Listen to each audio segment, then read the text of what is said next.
Hello, everyone, and welcome back to the stream. I'm so glad to finally be back with you all after what has been a very tumultuous time in this year, for which I am very tired still. But I wanted to stream, so here we are.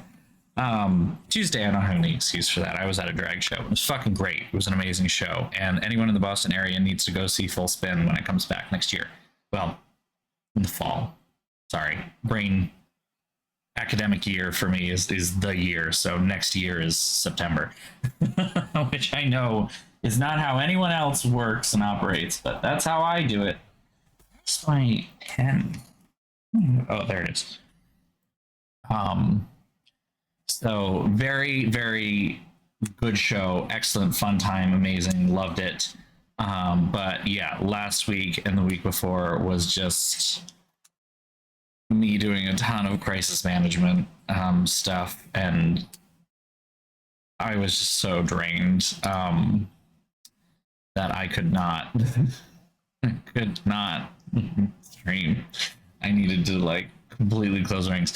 Even I think it was 2 weeks ago when I said I was going to stream anyway, and then kept having to be like, sorry, this meeting is taking longer than expected, and it ended up being like a 7-hour meeting or 5-hour meeting or whatever it was. Yeah, no, that was because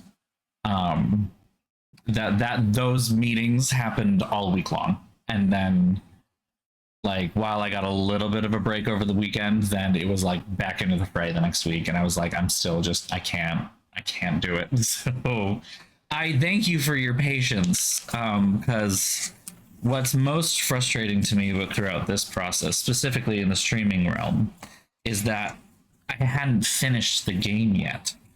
So it was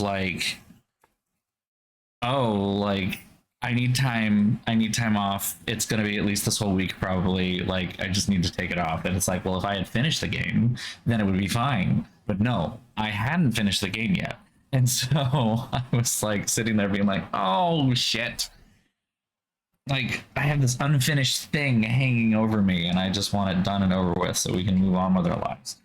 Or our stream lives parts, Anyway. So, again, I'm fine now. It's fine. I would love to say things are calm. They're calmer, that's for sure. Calming down. Happy Pride, everybody. I'm planning stuff for this Saturday at Boston Pride, and very tired of that. And after that's done, I don't want any responsibilities for a solid month. A whole fucking month. I don't want to do anything. And I mean, adding to the quote-unquote Happy Pride shit pile, Happy Pride, I had to cancel my Provincetown trip because it cost way too much fucking money. Woo. Not happy about that one, I'll admit.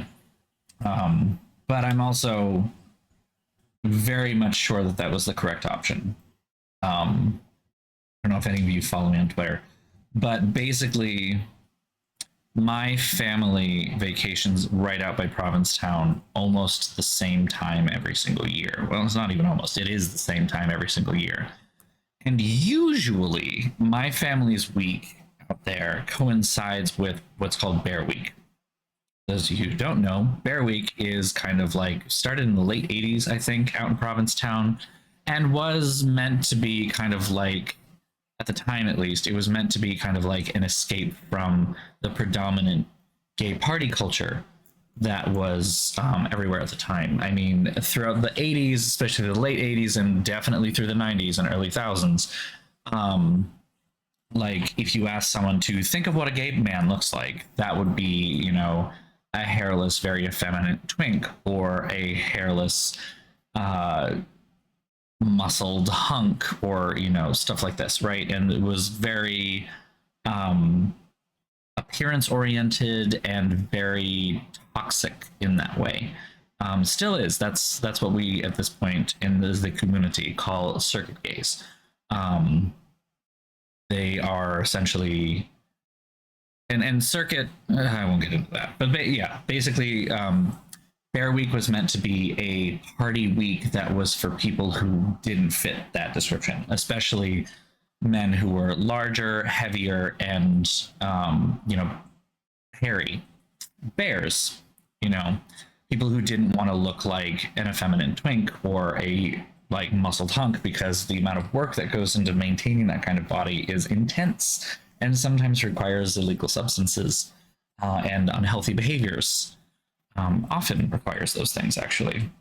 Not to say that there aren't people who are just naturally super fucking thin, but you know, for the average person, maintaining a twink-like figure requires just not eating and maintaining the level of muscle and fat to muscle ratio that the circuit K's kind of required you to have in order to be in the scene at all back then, required steroid use.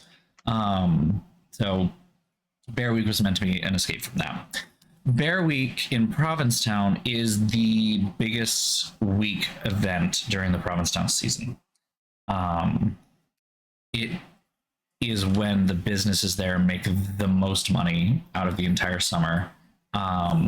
It's just huge. And I grew up watching it, right? And so I grew up watching it in 2019. I got to was the first year that my family's week and Bear Week were separated. And the whole thing, I can't remember. I figured this out at one point. I can't remember exactly how it is, but it has to do with where the 4th of July lands. Because the week with the 4th of July is Circuit Week. It always is. And no. Yes? Oh, fuck, I don't remember. Anyway, I know my family's week is always the first Saturday after the 4th of July is when we start. And Bear Week is the first, is the second full week. And so if the 4th of July falls on a Thursday or a Friday, then the weeks are separated. But usually the 4th of July falls earlier in the week. It usually falls on a like Monday, Tuesday, Wednesday, I think. Because of leap year shenanigans. And because it falls early like that, then the 4th of July week is a whole week on its own. That's usually Circuit Week. And then the second full week is my family's vacation week, but also Bear Week, because it's the second full week. So that's how that kind of works out. It's literally like every 4 or 5 years, something like that. I have it mapped out in my phone of like the years that I could go to Bear Week as a whole separate event that isn't, me spending time with my family on the beach during the day and then going to town at night, which, while that's fine, is, not quite the same experience in a lot of ways. 2019 really showed me that, because I was able to do it by myself. Like I said, I was staying in town versus just outside of town. That makes a big difference. And it was just a very different experience. In 2019, I had such a great time. It was transcendent in a lot of ways. I won't say that I was like super new to being out, but like I was still relatively fresh. I came out in 2016 during Bear Week with my family. So I came out in 2016, and so 2019, I was only out for 3 years at that point. I was still learning a lot about myself. At the time, I thought I was still a just gay cisgender man. I have since learned there's a lot more of asterisks to that particular thing. I mean, yeah. Among others. But, that was... It was a huge moment for me, and I had some really great experiences, met some wonderful people there, people who I'm still friends with today, and I just had a great time. It was so much fun, and I was so looking forward to going this year. This was going to be the next year that I was going to be able to go as a separate year, and I was able to get my bottom surgery in October, and so I was kind of like, by the time Bear Week rolls around, I'll still probably be like good to go. I won't be like still barely healed or any shit like that. Well, joke's on me. I still have quite a little bit of recovery. I'm actually going to the OR again next week. Not for surgery, don't worry. I mean, they do call it a surgery, but it's not going to involve like an extended recovery time. I'm literally going home the day of. I'm cleared to go back to work the next day, even though I'm taking the rest of the week off because at this point, I just want to. If I'm canceling my Bear Week trip, I might as well use those days somewhere else. Am I right? I just don't feel like I'm gonna want to stumble into work day after dealing with anesthesia and like being hungry and everything that'll come with that. Like, and then I have half days on Fridays right now, so there's no point in coming in for a half day on Friday. So yeah, this year I was really looking forward to Bear Week despite everything, you know, and Provincetown is expensive. You know, my boyfriend and I wanted to go and we were going to try and make it work. But my boyfriend has now moved in with me as of Sunday. He is now here in my apartment. I'm very happy about that. That being said, it has brought some of its own challenges. Because unfortunately his work transfer didn't go quite as planned. I won't speak to that. It's not my place to. It's not my story to tell. But the store transfer did not go quite as planned. He still has a job and it'll still be fine, but like things we didn't anticipate being a problem are now a problem. And while I was very excited to go to Bear Week and experience that again, I kind of have since realized that I don't think I'm going to be able to experience what I felt in 2019 again.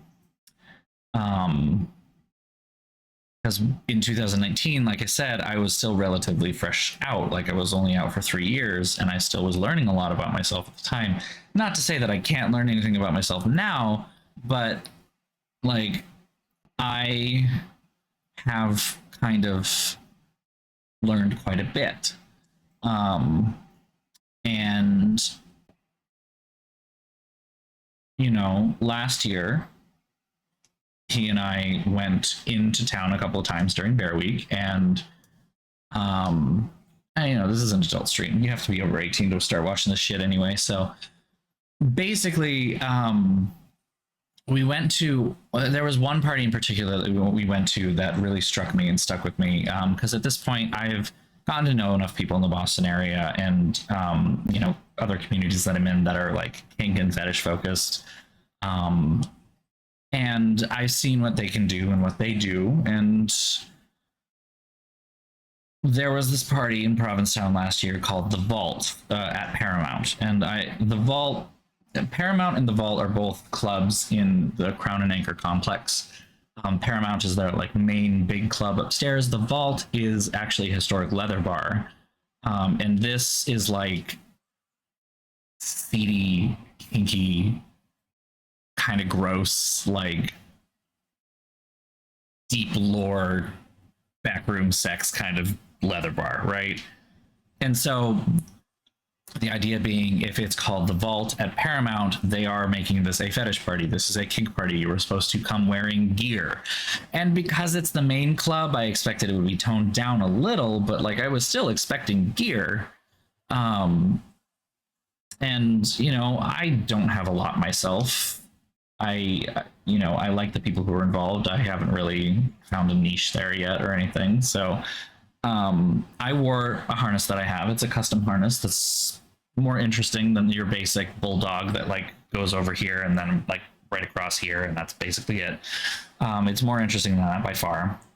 I think I wore a jock strap, like not crazy stuff, but like still, it was sexy, it was kinky, it was fun. And we see the people who are arriving and they all look the same. First of all, they're all like, lack of a better term, copy paste white guys, just over and over again. No diversity whatsoever. They all looked the same. They're all wearing cutoff jean shorts and the same harness, just in slightly different colors, which there were only 3 colors or 4 colors. There's white, red, blue, and black. And when I say colors too, it's it's black leather strips with color piping. So it's like they're all wearing the same thing, and that was pretty much it. It's kind of like none of you are even wearing something that's like assless, like no latex, like nothing else but this. This is it. This isn't what I remember from 2019, but maybe I'm just rose tinted glasses there. So, you know, it just, I don't know, it wasn't very exciting. It felt profoundly like straight to me. Right. It's like, you know, we're so enmeshed in such diversity of queerness in Boston itself that going to a queer vacation destination, I wanted it to be amped up to 11, especially with how much you have to pay to go there. And yet, instead, you go there and you find it watered down somehow. And you're like, how did this get like this? This doesn't make any sense. Like, it shouldn't be watered down at all. And there are a lot of answers. Like, first of all, I've changed. I can say that. My tastes have changed. I have changed as a person. I know myself, my identity, my sexuality a whole lot better than I did in 2019. But also, Provincetown has changed quite a bit. Not to say that it was cheap in 2019, but it was less expensive. I was able to stay for the entire week for about $1,000, I think. And that got me accommodation for the entire week. Now, the first half, I was staying with friends. I was just paying them like $500 for half the week. And then the second half, I got like a hotel on my own. And it wasn't a fancy thing either. I just needed some place that would let me park the car, more or less. And I had like a double bed and a little room. I had a private bathroom. That's kind of a luxury out there. I'm not going to say anything, like, trust me. Provincetown is they don't have big hotels out there. They have small hotels that are owned by individual people. You know, like someone actually owns that hotel and it's not a corporation, it's not a franchise. Or like they have inns. That's basically it out there. So, and these are historic inns too. So it is very much like these 3 rooms share that bathroom, or you can pay extra for that room that has its own. So $1,000 for the whole week for accommodations. Expensive, but it was doable. And that was one of the things that really just kind of struck me with our upcoming trip. We were staying in kind of an equally good spot, maybe even a little better, and the accommodation, which to be fair included parking, which in Provincetown is a luxury as well, private bathroom, and 2 beds in the room. There was going to be a twin and a double, I think, or maybe it was 2 doubles. I think it was 2 double beds, with air conditioning as well. Which, again, another one of those things that's not always guaranteed out the Cape. That was going to run us $2,400 for the week, which is just a little less than the rent for this apartment is for a month. And so it did kind of feel a little insulting in just that sense. It was like, listen, I really want to go. I really want to have a good time, but am I going to have like $2,400 worth of fun time? And that's just the accommodation too. That doesn't take into account how much you have to pay for all the meals, because that room doesn't come with a kitchenette or anything. So like you're eating out for breakfast, lunch, and dinner. Then you have to pay for the club covers. You have to pay for tea dance covers. You have to pay for pool entry. Like you have to pay for drinks. Any shows you go to, you could easily run like the week for 2 people between $4,000 to $5,000 for a week. And at that point, like it really needs to be, you're guaranteed to have a good time. And I just didn't feel like I was going to have that.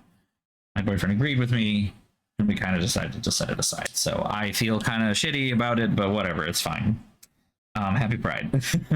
But I mean, the cost is one of the reasons why Provincetown has changed, because it used to be that, like, you know, someone could get a room for kind of cheap and, you know, $1,000, and with inflation now, I suppose maybe it would be like $1,200, $1,300, maybe even $1,400 if you're pushing it. But you can't do that anymore. You know, you can't get that anymore. Not anywhere in Provincetown itself. And even then, going out, it's kind of hard to find, and you have to go out quite a ways. So who then can afford to go? I mean, as I've learned, for some reason, there are a lot of DC gays that like going to Provincetown, especially for Bear Week, and they are the copy pastes. They all kind of look the same. They all have, you know, high paying corporate or government jobs. Their tastes are all kind of bland. And because they can afford to pay those prices, they kind of end up pricing out the people who can't afford them but are more interesting to be around.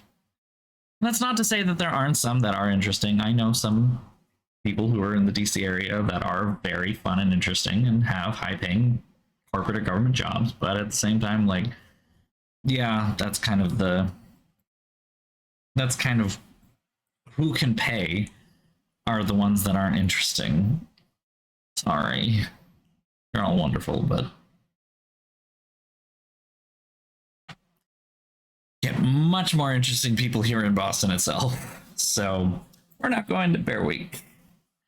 I now have an extra week in my July calendar. I'm not going to be taking that week off from work. Therefore, I can take like half of next week off because going to the OR. And I don't have to calculate my time off anymore, which is nice. We're going to try to maybe go for Spooky Bear. It happens over Halloween, obviously. And that, in my experience, has been a lot more fun. The downside with Spooky Bear is it's much shorter, but that means it's cheaper as well. It's very much in the off season. But that also means that you kind of lose out on some of the fun summer stuff like pool stuff, because you're obviously not going to go in the pool in October in New England. It's fucking cold. So, yeah. Anywho, I've chatted for a hot minute, and this was kind of intentional, I will admit. I'm sorry to pull the wool over all your eyes, but I don't think there's a lot of this game left. I don't think there's a lot left, and I wanted to try and fill this stream with just that game and not switch to the next game for a couple of reasons. One, because I did not advertise it that way, and I want to make sure that I advertise that I will be starting Silent Spy when I do. And two, because I want to try and make sure that I actually get my ass into bed at a decent hour tonight. Despite the fact that things have calmed down, things are still... What the fuck did I do to this? Okay. Despite the fact that things have calmed down in my life, they're still busy, and like I said, I'm wrangling people for a contingent at Pride, and it's turning into a bunch of fun things. So I'm just like, you know, we're just going to play the rest of this game, and when it's done, we are done. That's where we're going to be. So to kind of pad the time a little bit and make sure that we get like a decent stream out of it, I figured I would also give you an update about like what's going on in my life and why I was disappeared for like 2 weeks. So, you know, it all kind of worked out. Yeah, I saw you had mentioned in the Discord that you've got the 5K now. I'm going to be completely honest. It is both not as hard as you think it will be, but also harder than you think it will be. 5Ks are kind of one of those things that like you can kind of fake if you're like in decent enough shape and your endurance is okay. You're generally like able to do it. You might just have to really pace yourself, kind of a thing. So I mean, yeah, that I feel that though. I feel that. I hate running too. I really do. My mother has definitely caught the running bug, and she's tried to get me to run things with her before. And I think I remember doing a turkey trot in Manchester with her once a couple years ago. And it was like a 5K, and we had to walk half of it because I was like, I hate this and I don't want to do this anymore. She was okay with that. Like, it was just a fun run. It wasn't meant to be like anything super crazy or anything special, but like, it was kind of like weird in its own way of me being like, I don't want to be here. So yeah, that's fair. That's fair. That's fair. And I mean, once you kind of do one, it's kind of easy to keep doing them too. With momentum at that point. I used to run cross country, and 5K was, you know, the standard race. So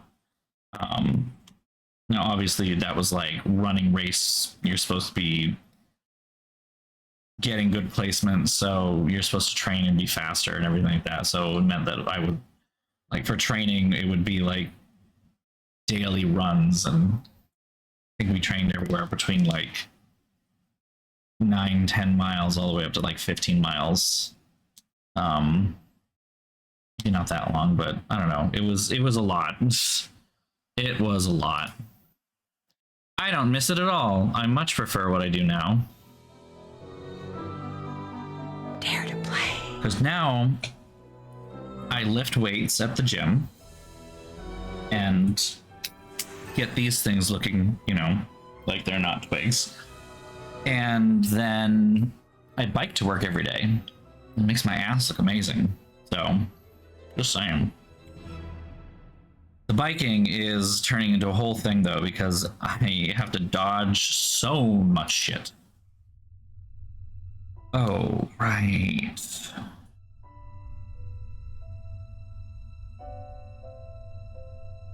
I remember what I have to do with this, and...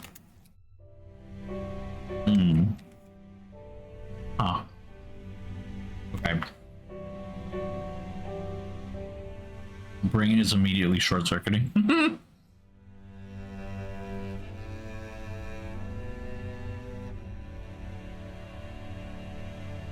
These two have to add up to 15. Okay. The bottom needs to add up to 1,917? That doesn't sound right. Wait. No. This has to be wrong.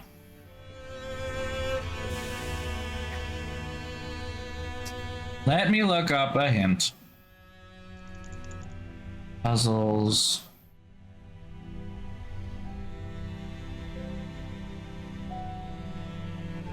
How do I open the locked door? Yeah. Yeah. Yep.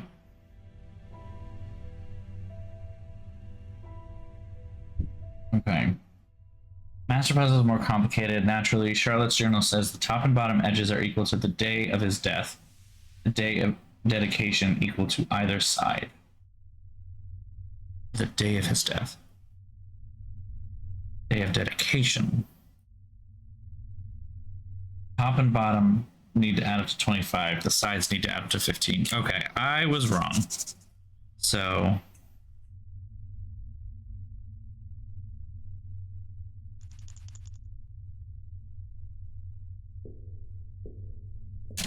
Okay.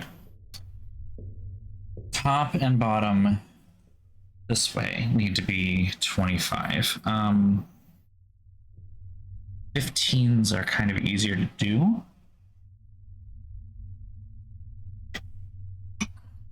The 10 can't be on the sides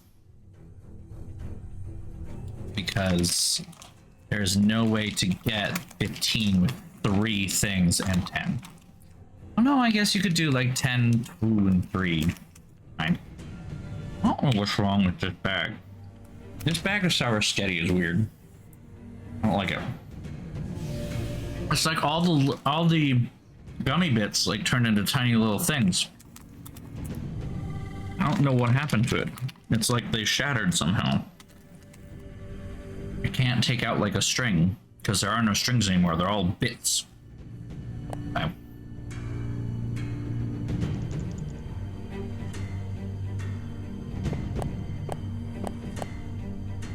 Guess I can try that.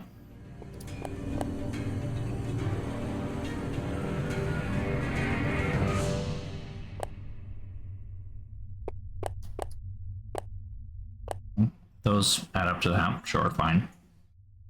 I don't think these add up to 25 though.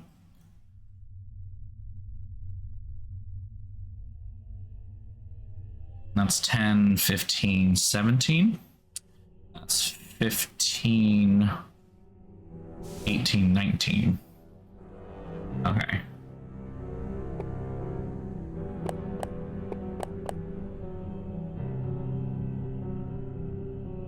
Now we have 15, 25. Okay, that adds up to 25 right there. All right. And then we have 13 plus 15. That's... Wait, hold on.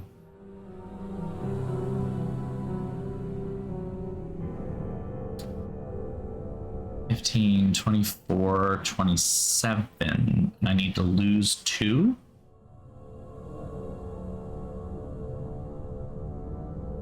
Lose 2.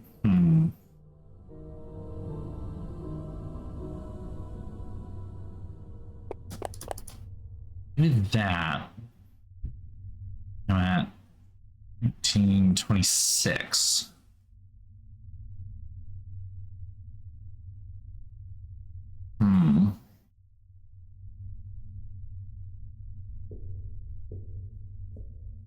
This is like, I feel like I'm close, but not quite there. Oh my god, what is this?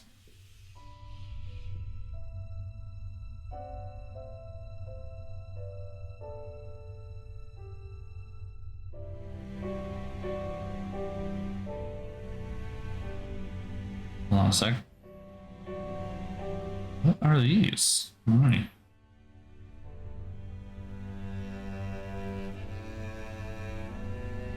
Oh.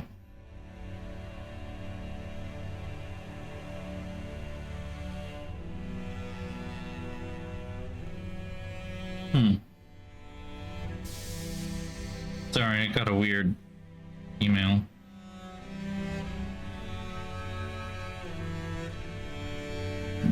Excuse me. Anyway, thank you for the resubscribe. Thank you. Excuse me. I keep burping. Great. I need brain food. Ah. Oh. Little nuggets. See, like this. They're supposed to be like this long. What is this? Okay. I'm so very close to making this work.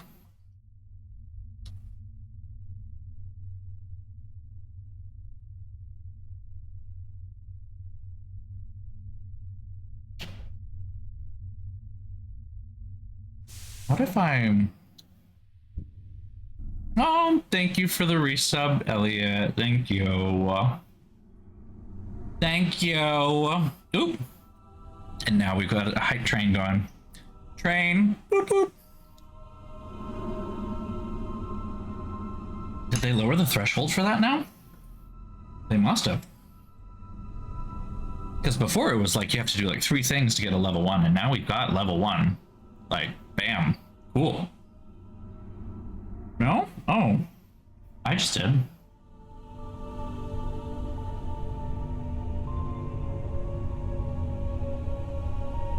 Oh.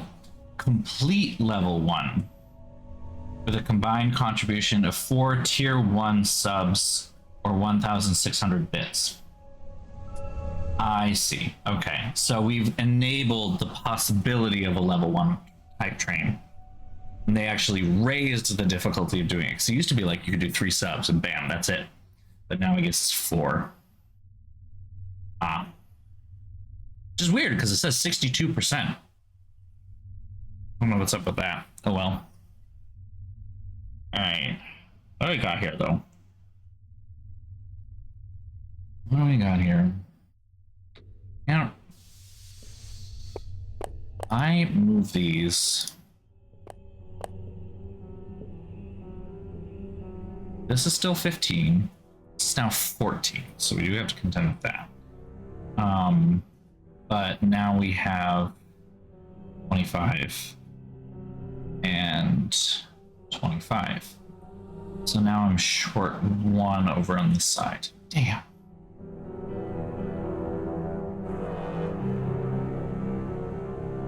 So close.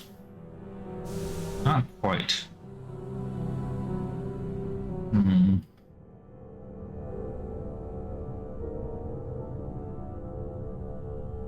See, the thing that's frustrating me about this puzzle is that I've got all, like, this is correct, this is correct, this is correct, this is not. It's not like this is 1 short and this one is 1 up or something where I could figure out how to swap things around. I guess we have started a hype train. Thank you, Ragnarok. Happy Pride, baby. Oh, I'm so glad we were able to do it, though. That's cool. All right, well, where's the thing? Or is it just... Oh, yeah, no. Hype train level 1 achieved. Okay.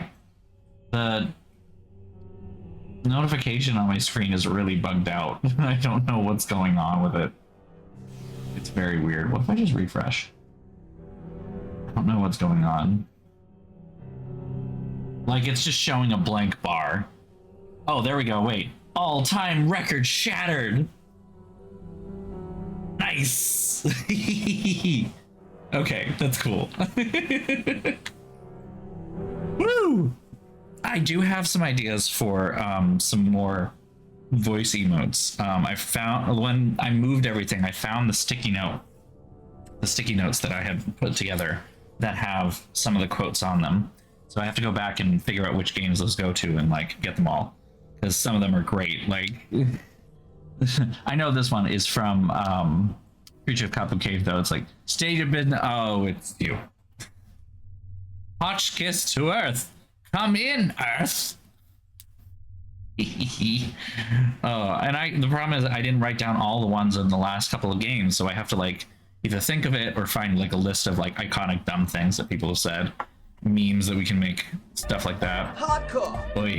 Hardcore to the maker. I want to play that game again. I'm not gonna lie. There's a part of me that wants to play it again, but that might be one of those things where like you only get to play Disco Elysium the first time once, and then after that you kind of know enough that it's sort of a little ruined. I don't know. I haven't been able to go back to it yet, so that's kind of why I'm like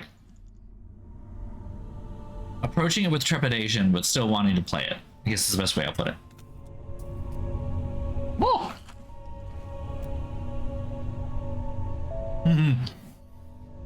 Oh, you said BG3. So many people are so mad at me, boyfriend included, not having played that yet. I will, I promise.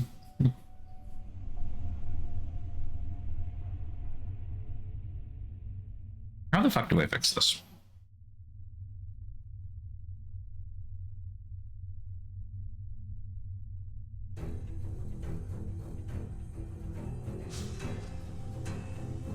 Oh, very differently.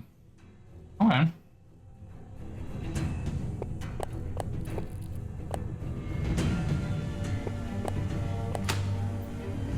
Like that.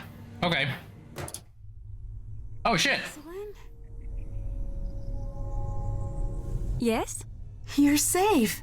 I don't know who you are. Nancy, Wade hired me to help find you. Really? Wade? Yeah. We found her. I'm really worried. Oh, man.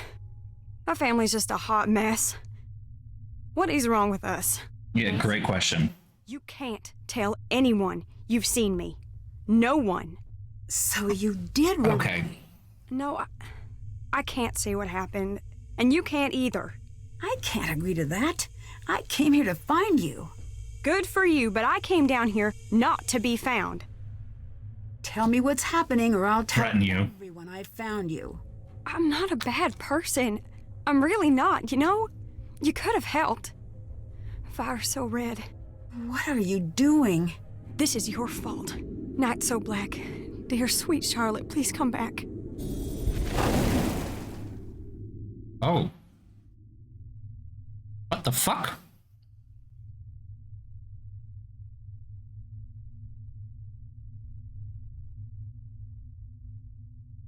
Okay. What the fuck?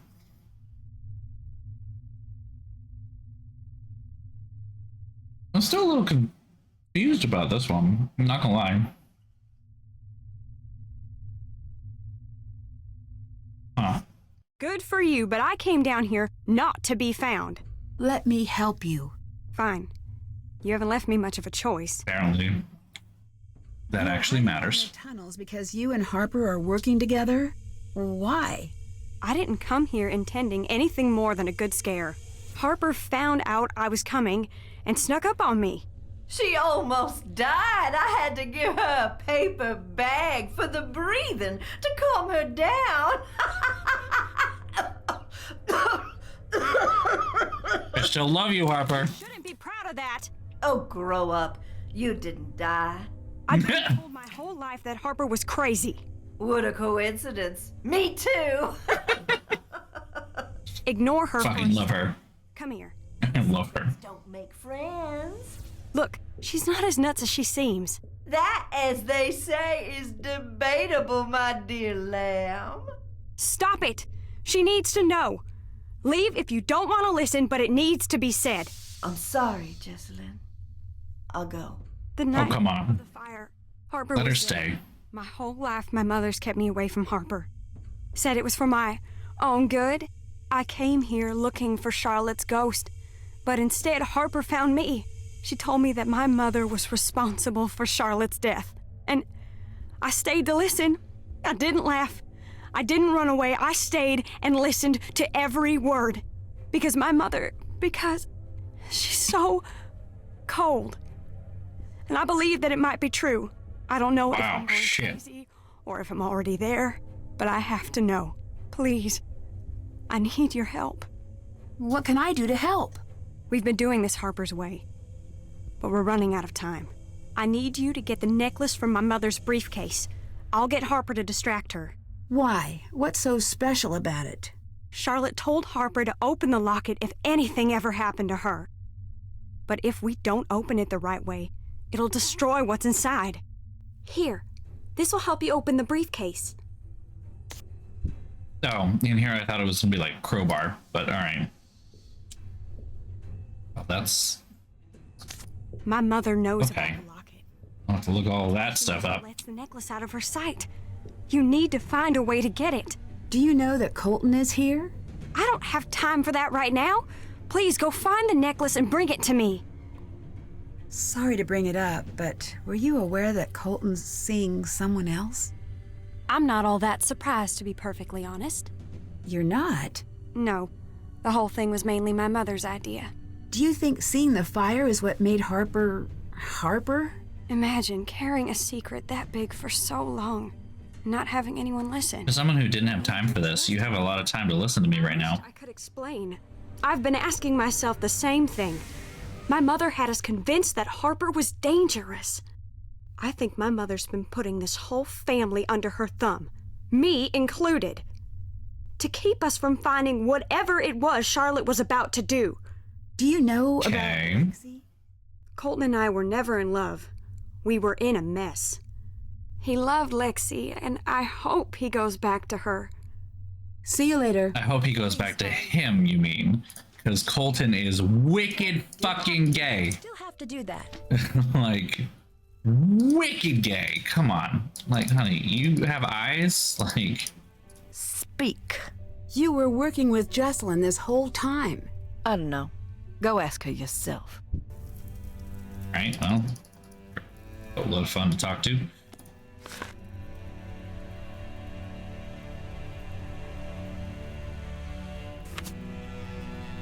Okay, briefcase clue, here we go. Belle Boyd was a Confederate spy. If Charlotte's masquerade ball was on October 31st, if Cornelia died in 1924, 54 workers died in the factory accident. Jessalyn is serving fried chicken at her wedding. If Harper caused major injuries at the funeral. What do I have in here? I don't think I have.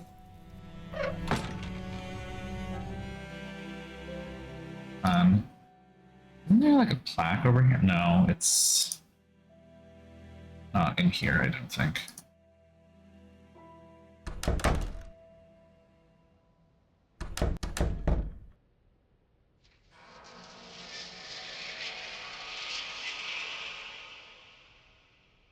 I know you want me to be freaked out, but...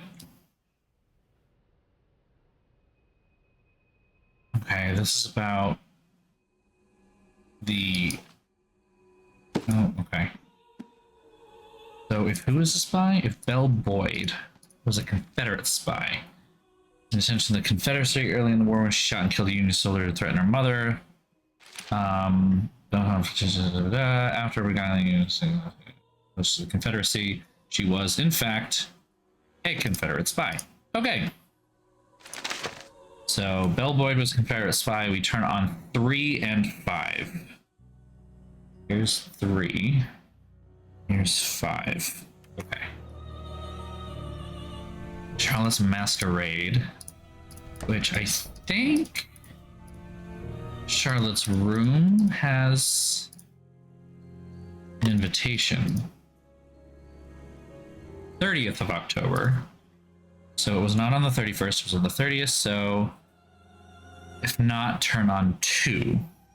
So that one. Alexander, yeah, right, seriously.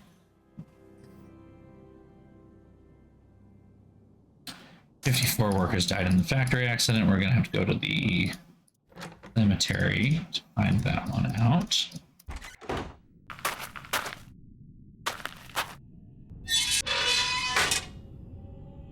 It's back over here. 54 souls. Then turn on 9 and 13. 9 is over here, 13 is down here. Stuck on my paper. There we go. Jessalyn is serving fried chicken at her wedding, and then if Harper caused major injuries.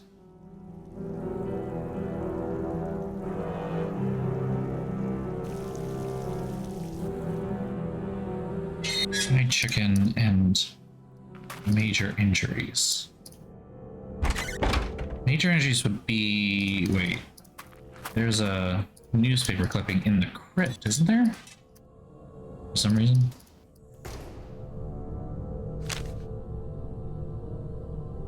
Okay. The funeral. Okay.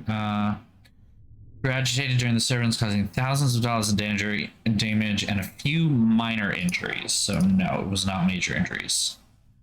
Turn on 14. Bottom one here. Okay. Jessalyn is serving fried chicken. I think that's on Jessalyn's phone.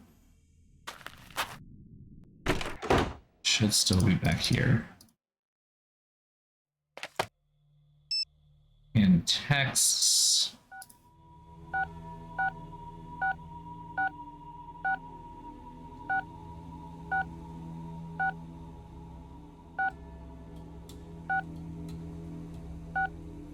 No, base. There's definitely...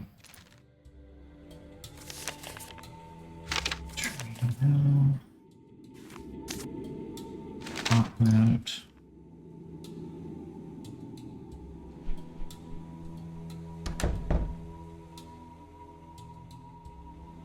Remember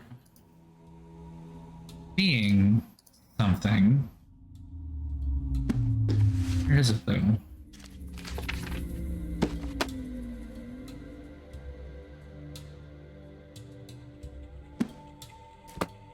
No.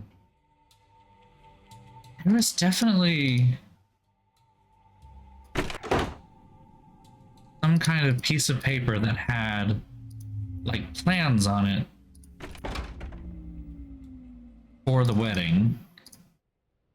And I don't remember where it was. How I found it.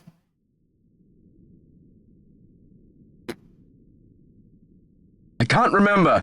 I can't. I really can't. I'm as useless as Heinrich in this moment.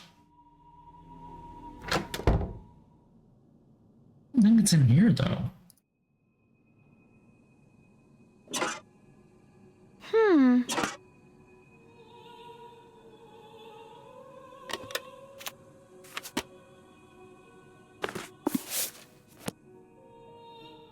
All Charlotte's stuff, so it's not that.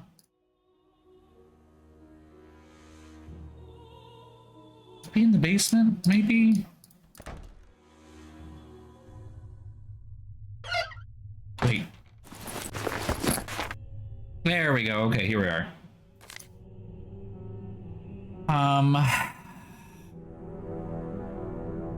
Lobster, trout, braised short rib. Okay, why not fried chicken grits? That's right. She is not serving fried chicken. We turn on 11. It's this one. Okay. Now, how do I... Hello.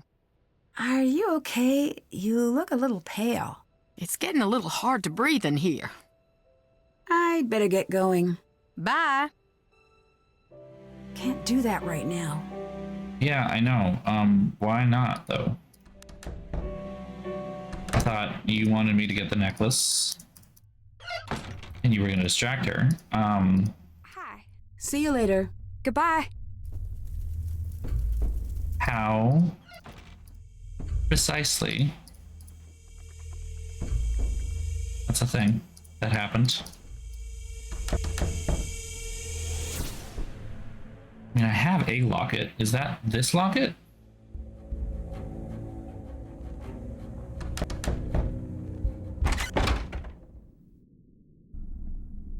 Why isn't she leaving?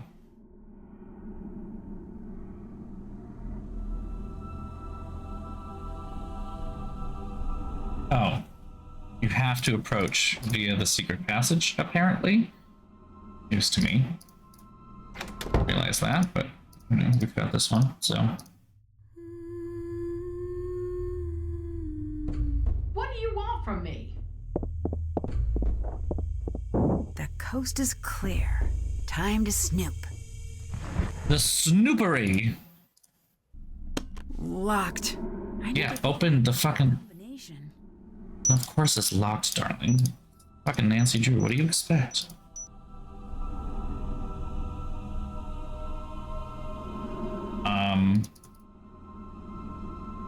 Why didn't that work? Why didn't it work?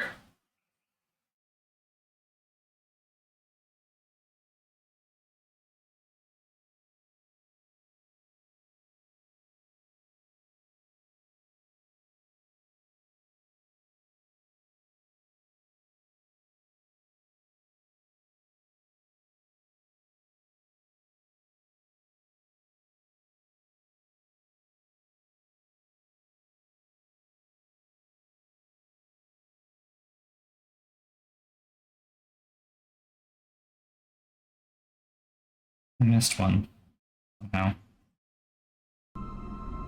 Got it. Okay. This must be what Jesselyn was looking for. That is indeed a Nicholas. Is it? Okay. Do I just leave this way? Okay. I'm gonna quickly do a quick little save game moment.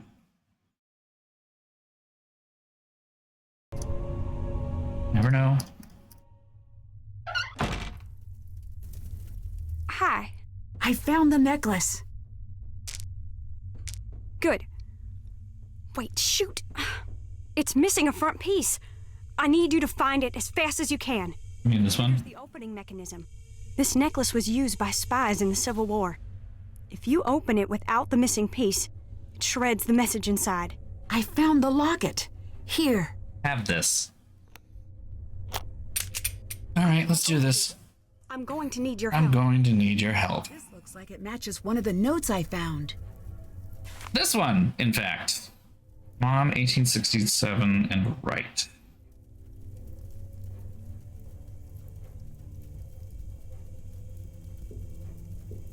What does this mean?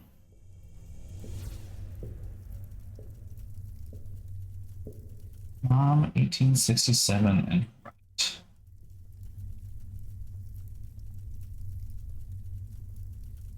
Mariana is a name we can spell out, right? Oh, okay, I see. All right. Oh, but I need to know. I need this part. I'm just gonna take a picture.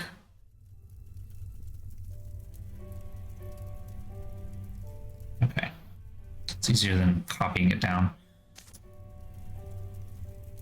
Mom is near.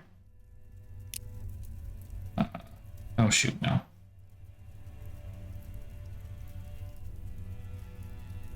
Damn. It's Mariana, not Miriam. I don't know where I was getting Miriam from. Mary.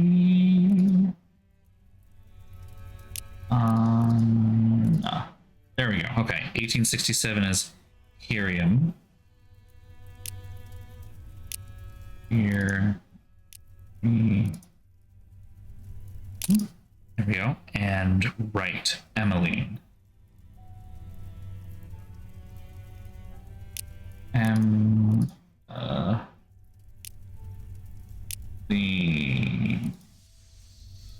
That's it. There we go. Nailed it. Fucking amazing. What's it say? I can't. I'm gonna go see her myself. Is this the right time to do whatever that is? Jesselyn confronts Clara. Things could get dangerous fast. Clara can't be trusted. Harper needs to know the truth. Align the notches to the outside levers, then lock the levers according to the following.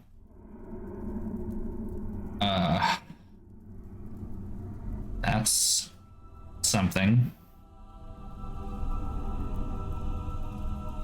Yet another, I don't understand how to do that, so... Align the notches to the outside levers. What does that mean? I just...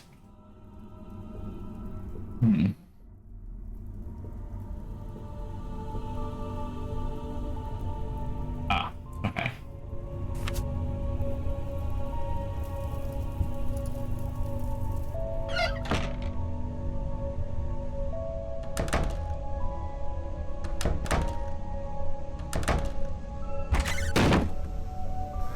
I think it's time I tell you about that thing I forgot. We're gonna have this moment right now. I was there. I found Charlotte leaving the crypt. She was really upset. I must have said something to her because she came over to me. I could tell she wanted to say something, but it was like someone took her voice. She gave me this big hug and ran off. And she gave me this. I think she wants me to give this to you. Take behind the next symbol in the sequence. Wait. We have 1, 2, 3, 4, 5. It is 6. It's like that. Take behind that. I wish I had known what to do that night. I wish I could have saved her. You were just a kid. Yeah, and I acted like a kid and ran away. And I hid. I closed my eyes and wished with all my might that someone would... And we're going to this. But I think I saw someone. lock that. The fire was... Goodbye, bot. And now, I'm afraid whoever did it took Jess. Goodbye. Bye. Okay. Dig behind that symbol, which is somewhere down here, I'm sure. But of course, everything is dark and hard to see, so, you know. That is 3, I think. That is 9, so no. Find a way to light the tunnel first. That was also not correct. Does this matter yet?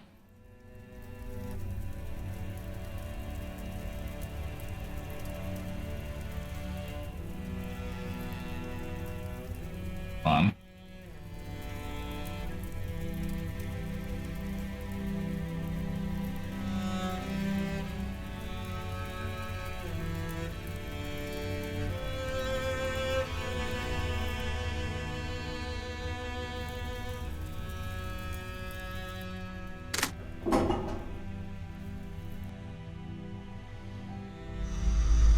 Ooh. That's weird. I don't remember that one.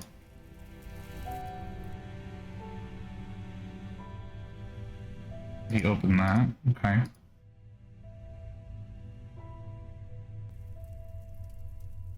Hold on.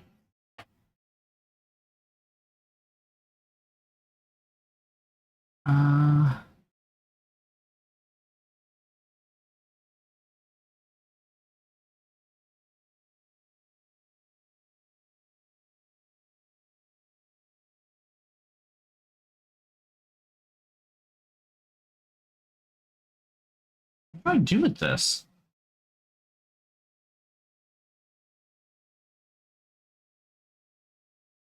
He gave me a thing. It's very obviously that he gave me a thing. But what do I do with the damn thing? You have to dig behind some part. We're close to the end, and I don't want to rush anything here. That's the thing.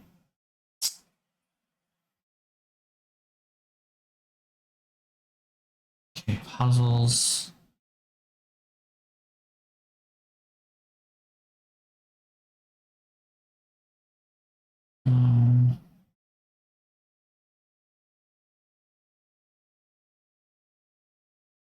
Okay.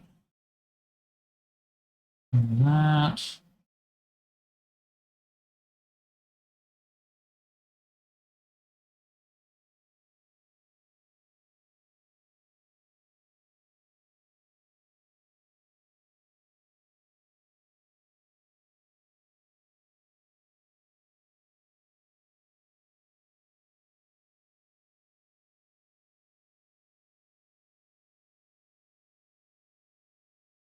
Hmm.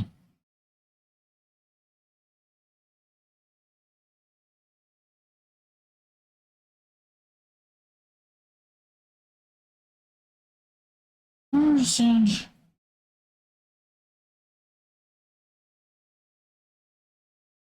Oh. Okay. Nope, not that, not that, not that, not that. Okay, I think I know what I need to do now. But before I do that... Oh, he's not here. Never mind. Never mind. Oops. Alright, we might be kind of locked in at this point, doing exactly what the game wants us to do. This working, it should light up the tunnel. Okay. The motor won't work unless I find a way to move that ball bearing down into the shaft.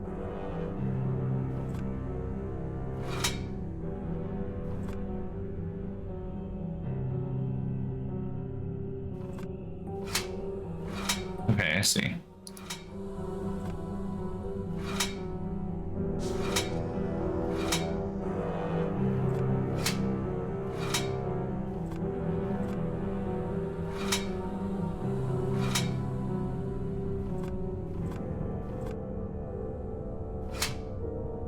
What? Ah.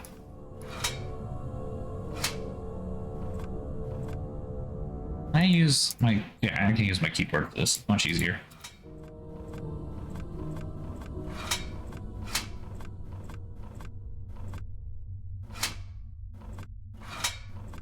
I see, okay.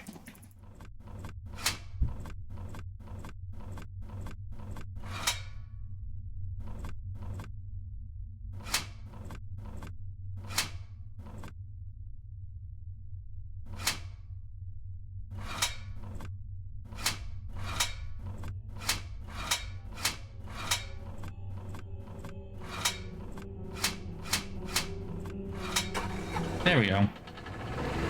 I don't know why a single ball bearing can get a generator moving, but that's where we are, I guess, so don't think too hard about it. Those are 9s. These are 6s. Here we go. Found something. Cool, a hidden safe. Hidden safe. There's a sequence to push these in. Oh boy, okay. Oh boy, okay. Slider puzzle, but like the worst fucking kind. God damn. Okay. And the levers with the little floral design. Okay, I get it. I see it. I got it. Okay, okay.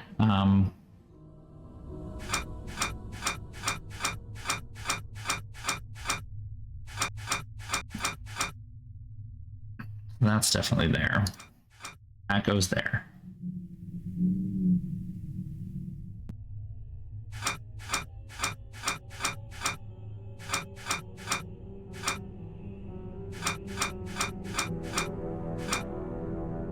It's not right.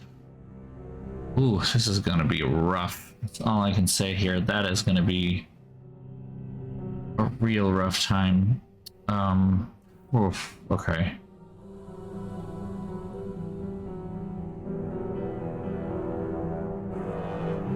Is this even in the right spot? That's not right, though. I can't do that one. That doesn't match up with this.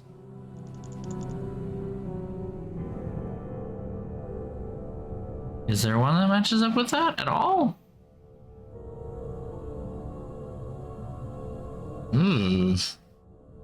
Maybe this doesn't go here. Or does it not matter?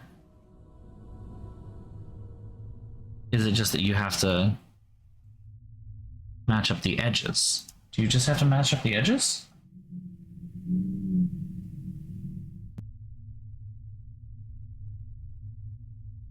Tiles don't form a picture. The notches of the edges of the tile to the notches in the frame. Okay.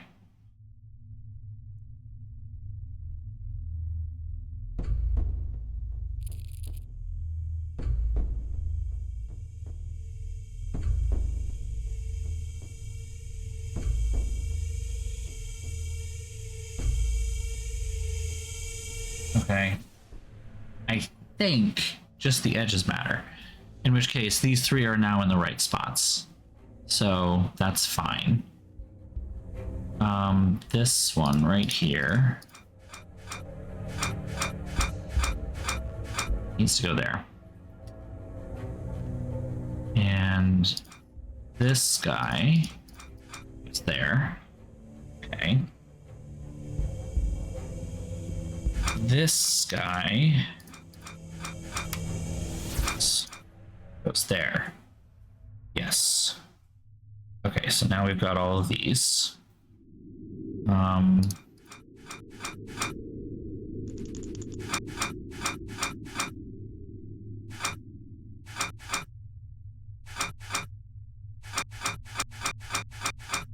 Okay, that goes there.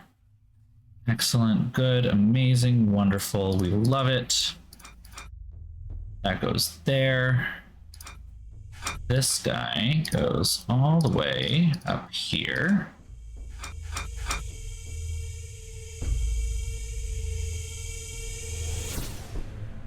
Oh, no, it doesn't. Oh, no, it doesn't. Oh, no. So this must go down here, and this one actually goes up there. Oh, that's gonna be nasty.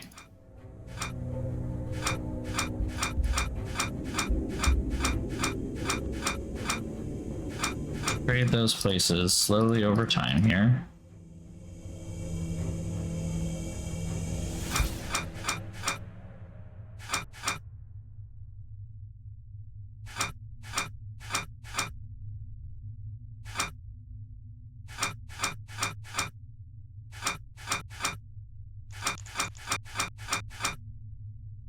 Damn it, that's in the wrong spot too. That's in the wrong spot. What am I? Wait, what? This has to go up here. That works. This works. This no longer works, that's for sure. Maybe that's what I was supposed to have moved down here? That looks more correct.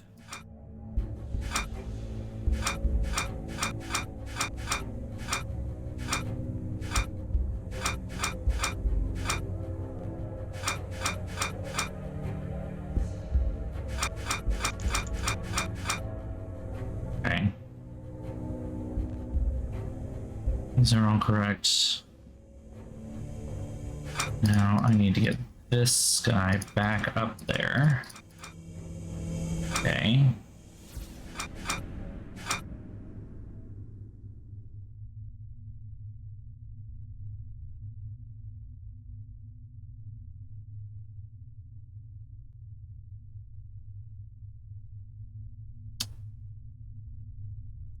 Okay, this one and this one need to swap places.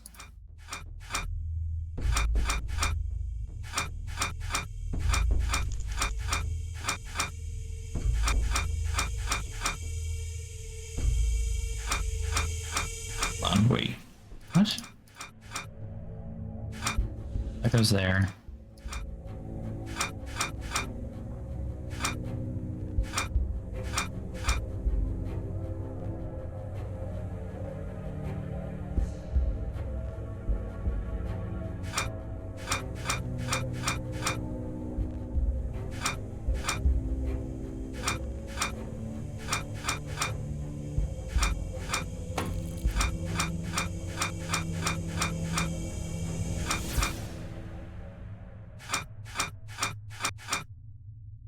Okay, those are in the right spots.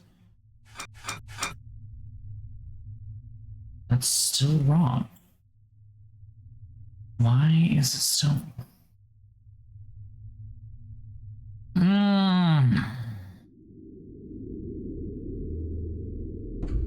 That's not right. Where's the correct one then? This? No. This further over than that. It's this one. It has to be this one, but what do I put here then? This one? I guess. Yeah, okay.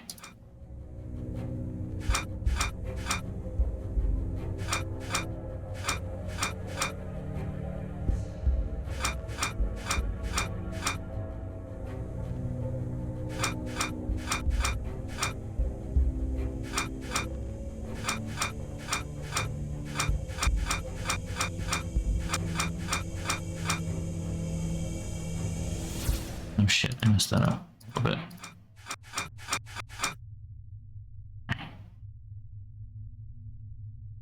Yeah, and then this needs to wait.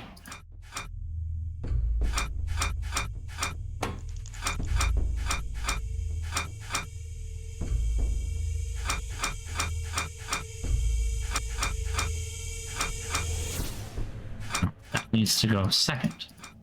Hold on.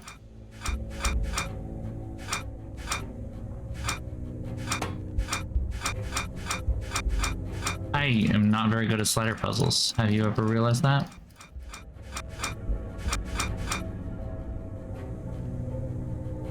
Dare I hope that I'm done. Oh no, I messed this one up. Almost everything else is right though, I think. Okay, it's just this one. What do I swap it with? God damn it. Oh no. There are only 3 possible puzzle pieces that could go there, and they are all currently otherwise occupied. God damn.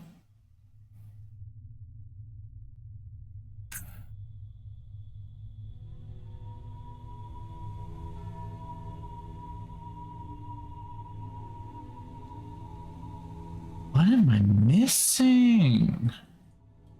What am I missing? There really is only just this one, and this one.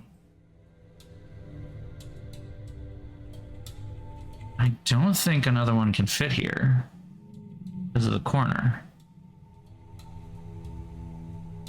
Yeah, so this one has to be it. So it's one of these two then. This one, see a duplicate here of the right side. That's the only one. This one, there is a duplicate here.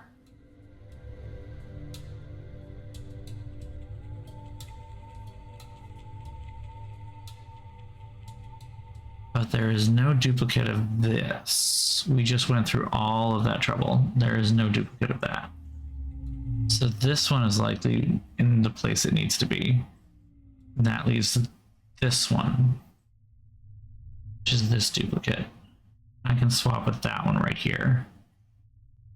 So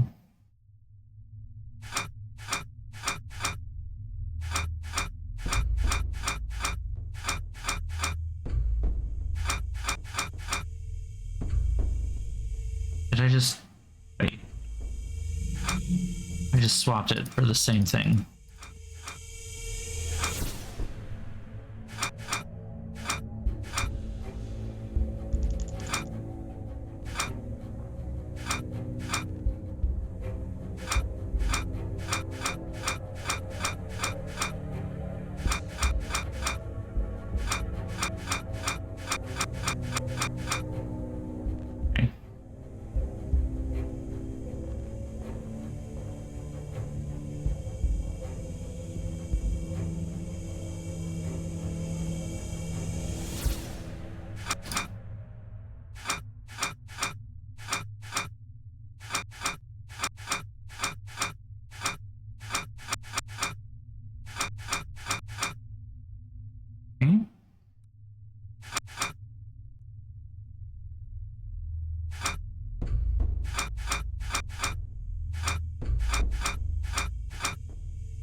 good? I think I'm good. Wait. All of these match up. Okay. Okay. All right. Finally. Whew, we got there. We did it. We can make it happen. All right. Align the notches to the outside levers, then lock the levers according to the following.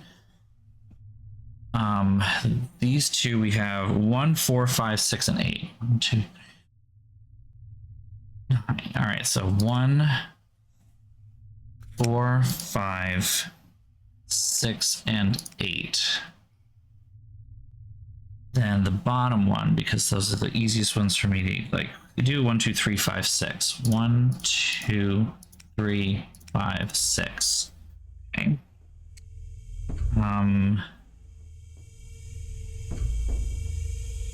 Now, left to upper right, down left, upper right. This one is 1, 3, 5, 7. 1, 3, 5, 7,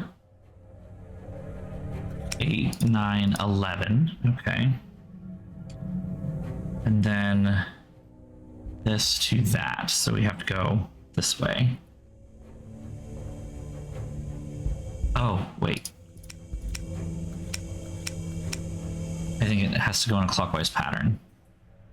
So, because it goes left to right. So 1, 2, 3, 4, 5, 6, and then bottom up. Yeah, 1, 4, 5, 7, 8. 1, 4, 5, 7, 8. Amazing. Hit the save button. Hold on.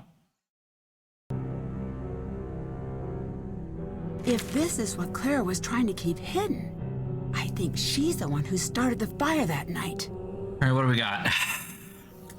I, Charlotte M. Thornton, a resident of the county of Chatham, the state of Georgia, do hereby declare this to be a codicil to my last will and testament dated April 16, 1988. I change said last will in the following manner. I revoke Section 3A of my will pertaining to the distribution of my estate.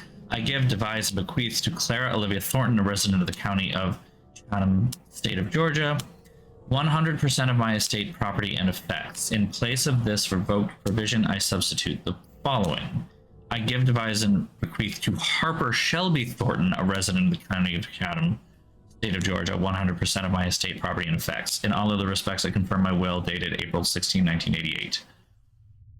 In witness hereof, I have Charlotte M. Thornton, Avery Louise Skidder, and Marshall Lee Winston, who I don't think matters, both residing in Savannah. So she had given everything to Clara, and she instead revoked that section, gave everything to Harper. Lay gasp. Fire? I better get out of here. It's stuck. Okay. Nancy, help! What's the matter? It's Harper. She's in bad shape. I can't carry her. I bet we could build something to get her out. I could use this to build a makeshift wheelbarrow. Crafty time.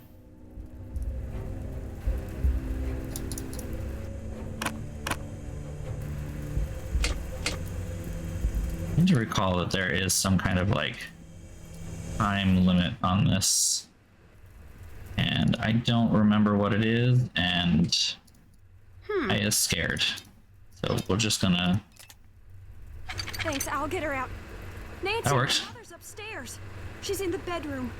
It's too dangerous to ask you to help. You decide. I don't care if it's dangerous. I will get her out. Haven't I suffered enough for you? When will you leave me alone? I need you to calm down and come with me. It's too late for us.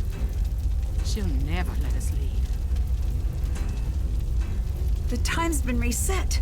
Okay, I did this once. I can do it again. Let's see. I had this written down. 40, 20, 10, 40, 10. Is it the same? Great question. I'm sorry for what happened. I sat at your grave every night for a year. Oh, you need the key. What? Key. There we go. And I said, I'm sorry. Christ.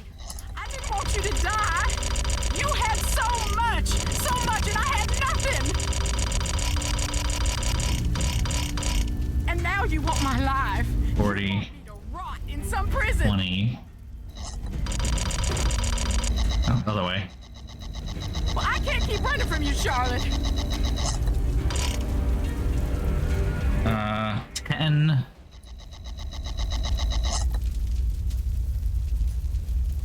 40 and 10. I don't know if this is what is right. And 10. Ah, no. Okay. Maybe it was... I need to put 40 minutes on that clock. Then 20 minutes. Then... there. 40 minutes. And 10 minutes. Maybe that's what it was? Or maybe I'm just way off. I am way off. That is totally different now. Okay, hold on. Fuck. This ain't going well. Alright. I give all...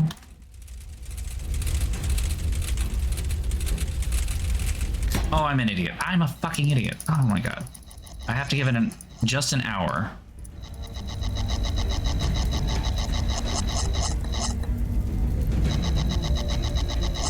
We're gonna die in the fire.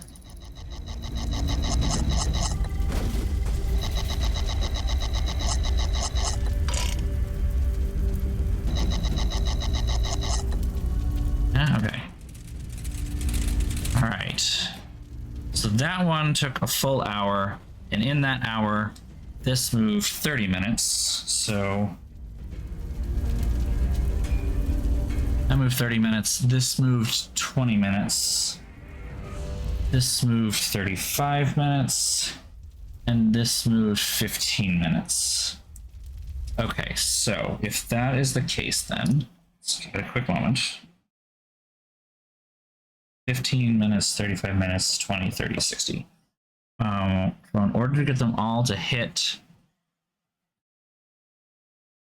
midnight at the same time, I need this to be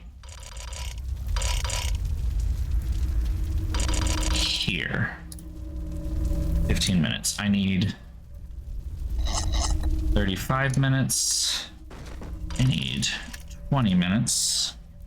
I need 30 minutes. We'll just leave it right there then. And then I need an hour. In theory, it should all just not work. Okay. I'm off by 5, 5, 5, and 10. Okay.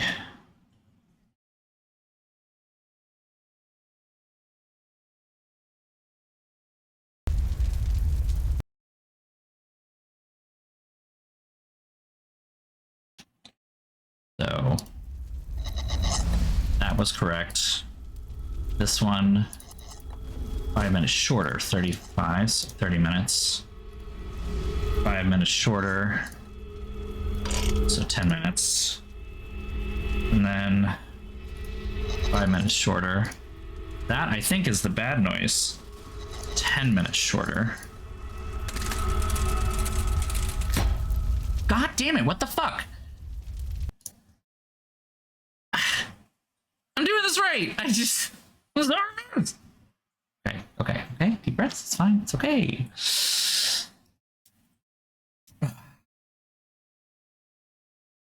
Fine. It's fine. It's fine. It's fine. It's fine. It's fine. So none of them overshot. That's the thing.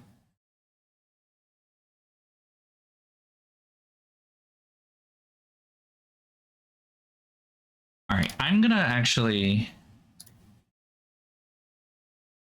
Saw Will autosaved. Ha, cute. There we go. Nancy, help! I'm gonna do this part again It's Harper. She's in bad shape. I can't. so we can kind of just... I bet we could build something to get her out. I could use this to build a makeshift wheelbarrow.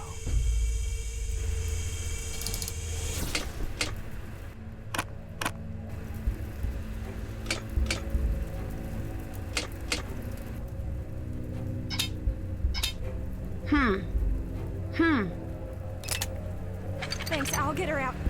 Nancy, my mother's upstairs. She's in the bedroom. It's too dangerous to ask you to help. I definitely struggled with this last time, yes. I don't care if it's dangerous. I will get her out. That is a... This is kind of how it goes, it seems. I need you to calm down and come with me.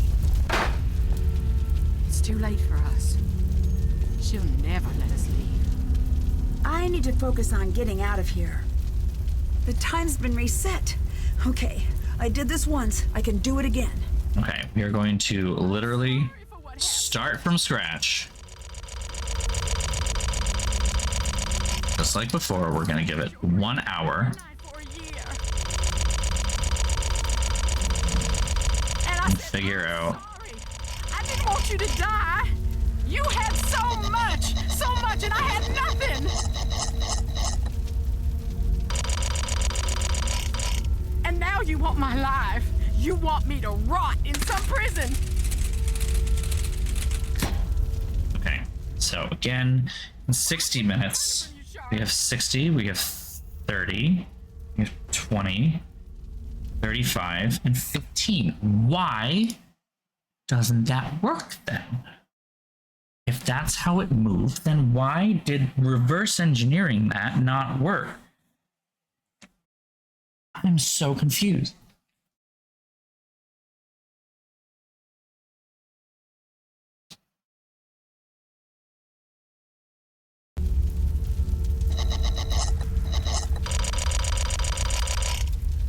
Moved 15 minutes, so that moved 35 minutes, which means that should be there. This moved 20 minutes. That's exactly half an hour, and this is an hour. And yet, when I do this, I run into that problem. Let me just try fussing with this teeny bit instead of a lot bit. How about that? And I had a 20. I give it an extra 5 minutes, and we'll see how that goes. Just winging it.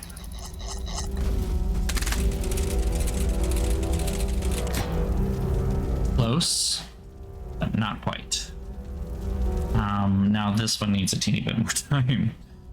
Okay. This one added at 20, but now we're doing 25. That's right. This was 35.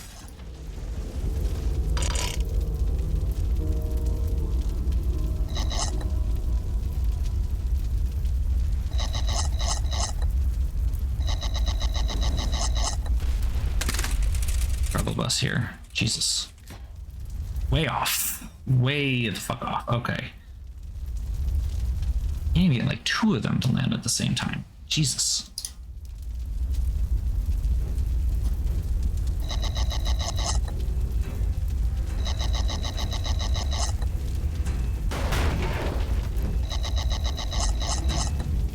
I'm just gonna go back and set these to an hour. I'm gonna try doing them like one at a time, maybe. See if this one is correct. It is not. Okay. That's all I needed to know.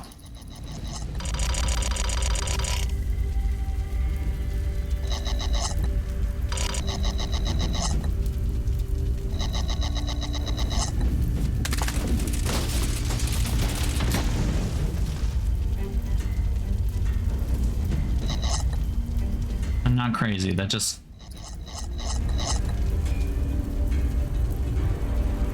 That is way too too soon.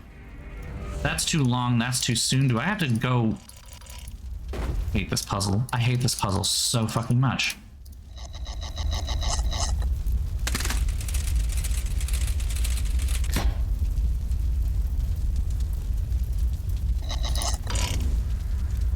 Why can't I do this?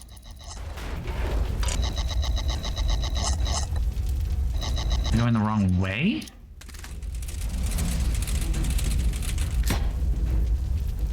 It's still not right.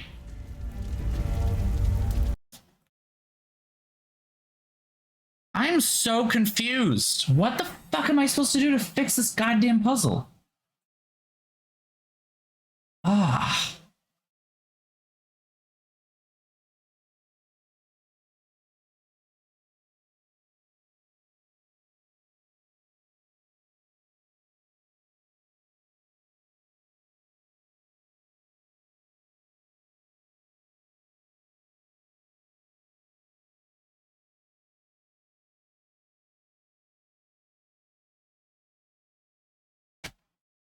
These are very different numbers. Okay, I'm not giving me the full answer here, but like I am seeing the hint that will let me solve this. So it's 60 minutes.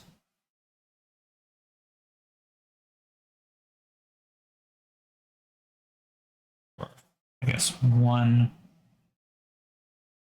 2.5.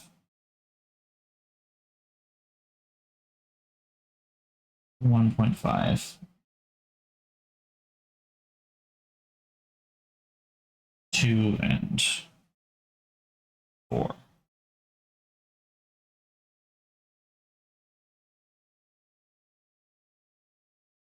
Okay. So I need 1 hour. And then I need 2.5 hours, 1.5 hour, 2 hours, and 4 hours. 2, 3, 4.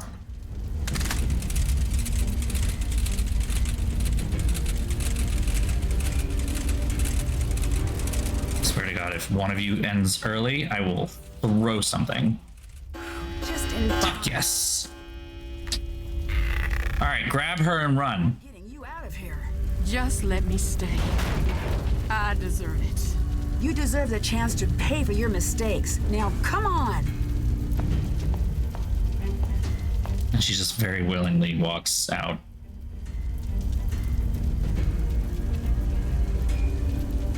Honey, the fire. You made it.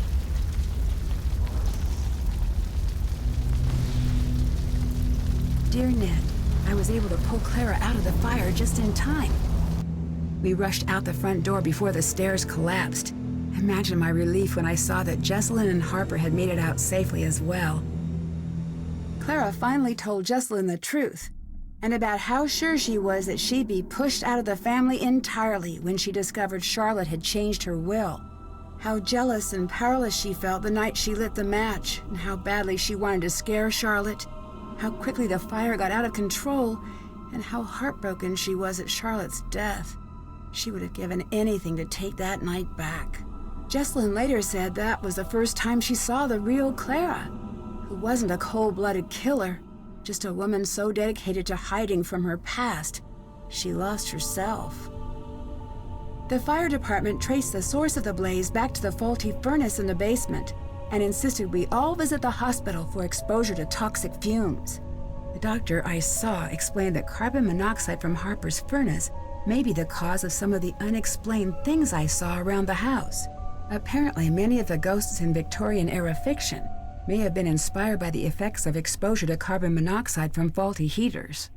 And gas. In the weeks that passed, Jessalyn began to take control of the family company.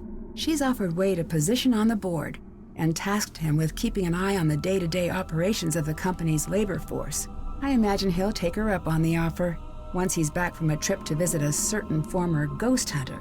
Savannah called to tell me she's invited Wade to come out for a visit. I was a bit annoyed when I found out what Savannah hadn't told me about this case. But I have to admit, I'm really hoping things work out for those two. Colton and Jocelyn seem like they're on the road to patching up their friendship. They both seemed mutually relieved to dissolve the engagement. Colton has a lot to iron out with his parents and his relationship with Lexi, but he seems determined to do things on his own terms. You go, girl. Harper disappeared shortly after the fire. After an exhaustive search, Wade and Jocelyn tracked Harper down and convinced her to rejoin the family. Years of Clara's manipulation left her a bit suspicious of the offer at first, but she finally agreed, provided she could completely raze Thornton Hall, and in its place build a public park dedicated to the memory of the lives lost on Black Rock Island. Jocelyn loved the idea and considered it the first meaningful step toward building a company and a family that would have made Charlotte proud. If you ever find yourself visiting Black Rock Island, the creepiest thing you're likely to encounter is Harper enjoying a good book next to the tombstone that bears her name. And maybe those trees, but it's not their fault they look like that. As for me, I'm looking forward to good old non-haunted River Heights. Can't wait to see you. Love, Nancy. What nursery rhyme was the ghost singing? I don't fucking know.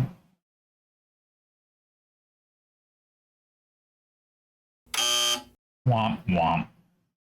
But these, like, because this says that I got it right, but I didn't. So I think this comes from a previous time.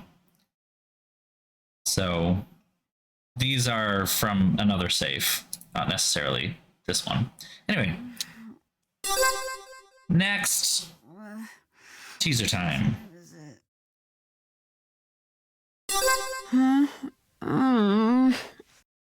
How do you charge your phone? Morse code, but... The colony operation has been terminated. Word is moving uphill fast. You know who that is, Nancy? The unit is dissolving and exiting Glasgow. I secured the formula. Need immediate backup. Wouldn't want to spoil the secret. Heading south in the city. I think I'm being followed. Agent C... You know her by a different name. Kate Drew. Mom? You were needed in Glasgow. Everything you know about the accident is a lie. The silent spy awaits. What? That was just HTML. And that music is from Warning at Waverly Academy. Just saying. Weird little things that I'm just like, that doesn't look right. That doesn't make sense. Okay, there's the end of this game. Whew. That one took a little longer than usual. Did it not? Give me a second. Let me get up my little chart thing here. Little chart.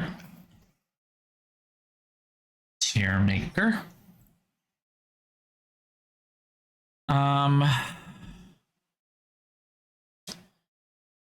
Let's see. Music is first. Do that. So, oh wait, I forgot to change the color. Yeah, so that's how we keep them separate. Music one is blue, game one is purple. So Thornton Hall. Musically, it is not. So one of the criteria that we've had for a while, right, is kind of like it's nature, it's the evocative nature of this, of the music, right? And a lot of these top tier ones definitely kind of evoke something related to what we're doing here. Like Phantom of Venice had a lot of mandolin and concertina, and Speak of the Scarlet Hand had a lot of Central and Southern American inspired music, both ancient and more modern, right? And then you had like Shadow of the Water's Edge, Blackmore Manor, Shadow Ranch, Royal Tower. They were all evoking some kind of historical period, place, you know, Danger by Design did. the whole French thing. Like, this was in the South, and it didn't really feel Southern in any way. Like, it's gonna be a theme in talking about this game. It was spooky, and that's the vibe they were trying to go for, and it worked. Like, it was spooky, but there wasn't much of anything else to it. There was the weird like opera thing that kept coming up as like a motif, that there was like someone singing in an operatic tone, but that had no connection to the plot, no connection to anything going around it. I don't know, it didn't do a lot for me from that perspective. And while it was good at keeping tension high and making me feel that, it felt just very generic. It was just generic spooky. And kind of on that sense, like, I don't know. And then the next big part of this criteria for the soundtrack specifically is like, how memorable is it, right? And so we've got this good tier here, where in some cases we have games that are not particularly evocative, like Alibi and Ashes. Haunted Carousel is very evocative, though.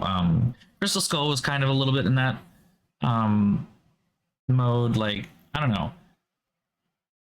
Thornton Hall feels like it belongs in the okay. It's not trash. It's not terrible. It's not bad. But I don't remember much of it. And I feel like I remember even some of these from Secrets Can Kill a little better than I remember Thornton Hall music. Hell, I even remember, like, oh no, I can't really say that I remember any of these ones as much. So I'm going to go ahead, I'm going to pop this right smack dab in the middle of the okay section. It was just okay. Like, I don't know, didn't do anything for me. Didn't keep me wanting to listen to more, which is what a lot of the other ones did. So, I don't know. I don't know. It didn't work for me. It was fine. So now we have the game itself. This one's tough, I'm not gonna lie. It has a lot of good elements to it, is what it feels like. It has a lot of good bones, and it just doesn't put them together in a satisfying way. Like, character-wise, there are a lot of very strong characters. I mean, having some kind of, like, wealthy, aristocratic-ish, businessy family where, like, the family business and all this vast wealth is up for grabs means that you can have some archetypal characters that have interesting characteristics as well. So you can have people who are eccentric, but fulfill a particular kind of role within a story. You know, you have the hard-nosed businesswoman as the mom. You have the flighty teenager who learns more, who, as she learns more about her family, becomes more and more disturbed because she was brought up to have particular thoughts of what is good and what is right and what is wrong. And she's realizing that a lot of what she knew of her family is a lie, and the reality is that it's more wrong than right. So she has to come to terms with that. That's Jesselyn. You've got Colton, who's marrying in for money, but doesn't really want to. Like, there's a bunch of different ways you can manipulate that particular archetype. They could be marrying in for money, but they're putting on a face in order to make sure that they get the money, or they're marrying in for money because that's all they care about, or they're marrying in despite the money, or they're despite the appearance that they're looking for money. Or in his case, he's marrying in because he's being pressured into doing so, but does not actually want to because of the money. You know, then you've got Harper, who is kind of like the truth-telling, quote-unquote, crazy one that kind of just says things that are inconvenient and therefore has been the one that was sent away, and, you know, stuff like that. And you've got what's his face, who I can't remember, who's like the family rogue, right? He's the one who basically said to hell with all this and walked away, and maintains only the most tenuous of threads. There's a lot of good meat there, and they just never really interact in a Wade, that's right, Wade. They just never really interact in a really meaningful way, and it doesn't feel fleshed out. which kind of then leads into the story itself, which it feels like they wanted this to be a particular kind of story that they were telling. They just didn't know how to shoehorn it into the modern era, right? From a learning standpoint, because again, that's one of the things that I do kind of keep in mind. Like, these top tier ones taught you stuff, like, right? Secret of the Scarlet Hand, I still hold on to a lot of the like knowledge of what that taught me about the ancient Maya. Shadow of the Water's Edge has a ton about Japanese culture. Phantom Venice has a whole bunch about Venetian history, and like there's meat there in finding what the game is trying to teach you a little bit about. And Her Interactive has done a very good job of that sometimes, has done a less good job at other times, but it's very clear when they're making an effort. And this one doesn't feel like they're making an effort at all. And I hate to keep bringing it back to the same thing, but it's because they tried so hard to avoid the slavery issue. They wanted to avoid the fact that they had a plantation home with a family that owned a plantation, a former plantation, and grew a successful company out of it, but would have had slaves.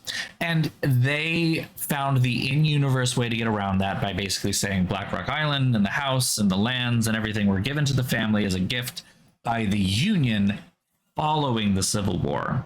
So there was no more slavery, but there were these underpaid workers or appreciated workers or everything like that. Tenuous at best. If you wanted to tell a story about a company that had blood on its hands from that era, the South was not the place to put that. Right? Like the deaths of all the workers in a plantation house in the 1860s, that is a very particular time in American history that if you're trying to teach about, if you're trying to talk about the issues around that time, the modern relationship with slavery, the modern relationship that certain families who were slaveholders, who were enslavers themselves, and how they profited following that, and how their modern counterparts, their modern ancestors, the extant relatives, continue to profit off of the money that was made during that time. That was not the way to do that. It was not the way to do that. It feels like that's the story they wanted to tell, and they backed away from it because they were concerned about it. And if anything, that is more annoying to me. Like, I know it's a hot button issue even today, but like, you could have tried. I would have given them more credit for trying than what they did, which felt like they were trying so very badly to avoid it. Because if you wanted to tell a story about, a company with blood on it, like a historical company from the 1800s with blood on its hands, like Triangle Shirtwaist, right? Like pick a fucking Gilded Age robber baron and like make that the family, right? Make them a rip-off of the Vanderbilts, a rip-off of the Chases, or the Morgans. Like, do that.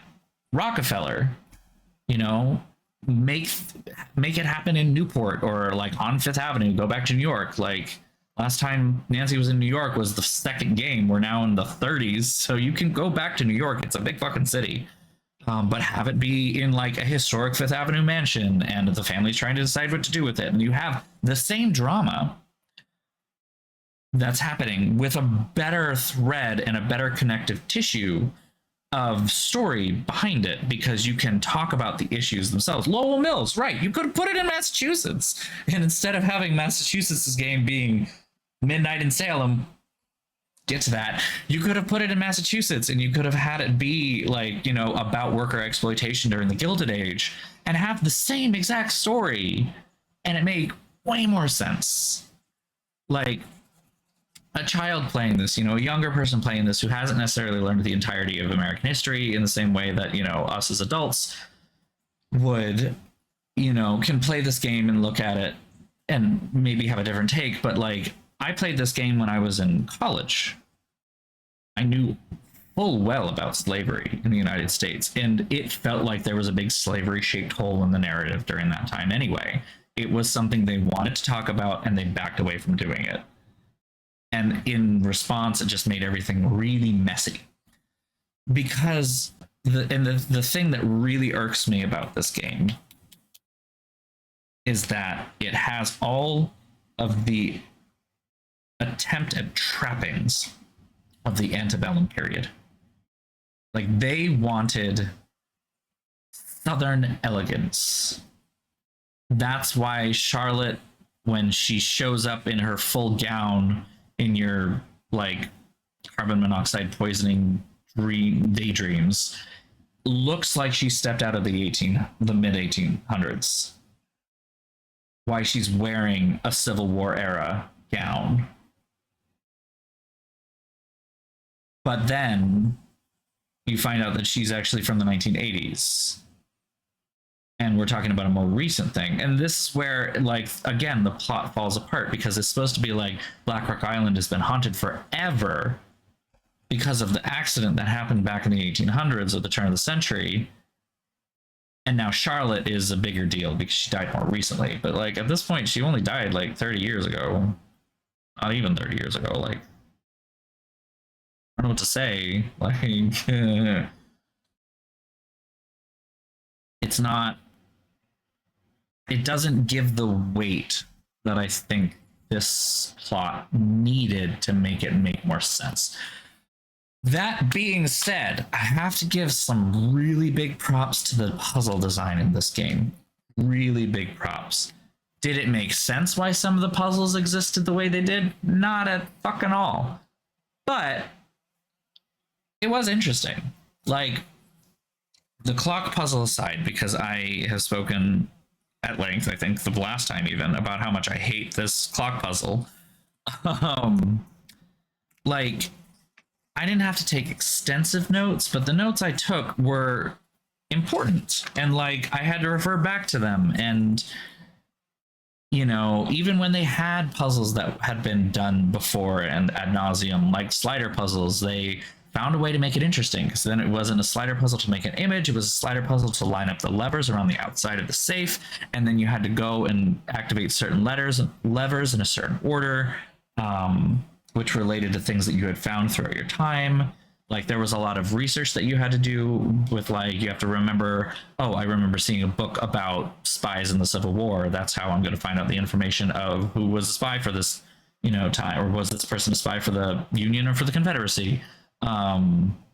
The whole, like, it was a much better and more interesting way to tickle the brain in creating these. Like, it was good puzzle, really good puzzle, just terrible plot attached to it.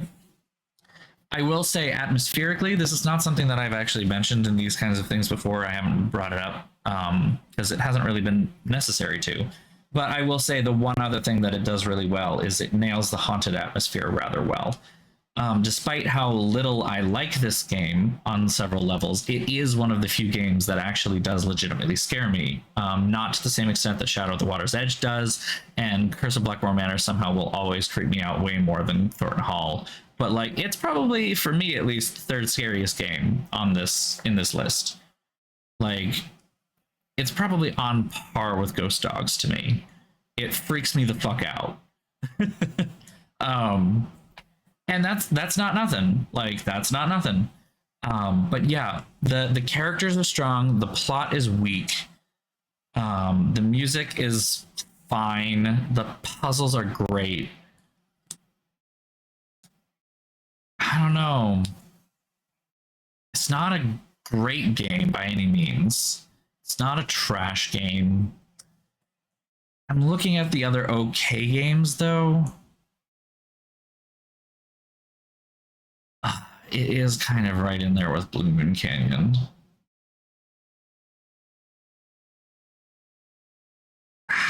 Yeah, okay. I was gonna try to bump it up to, like, good, but I don't know that I can. Just, I don't know. Like, I appreciate that it made me think, and I liked some of the stuff, but it's gonna have to go behind Blue Moon Canyon for me, I think.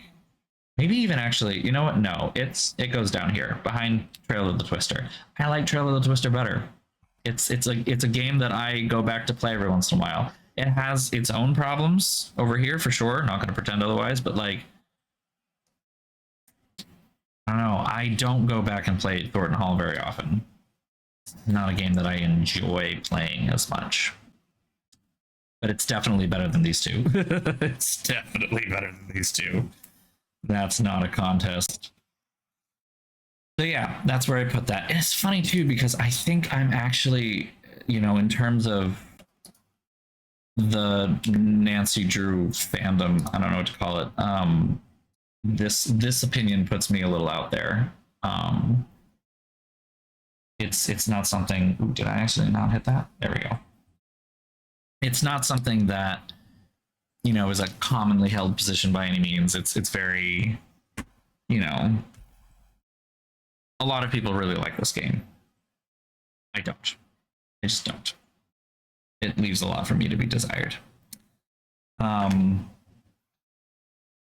But, you know, I've learned, especially over the last month or so, since the new game was released, that my general thoughts and opinions in general about Nancy Drew as a game series and her interactive as a company and the directions of everything, I seem to be a little bit in a minority of some kind. I'm not really sure what to say.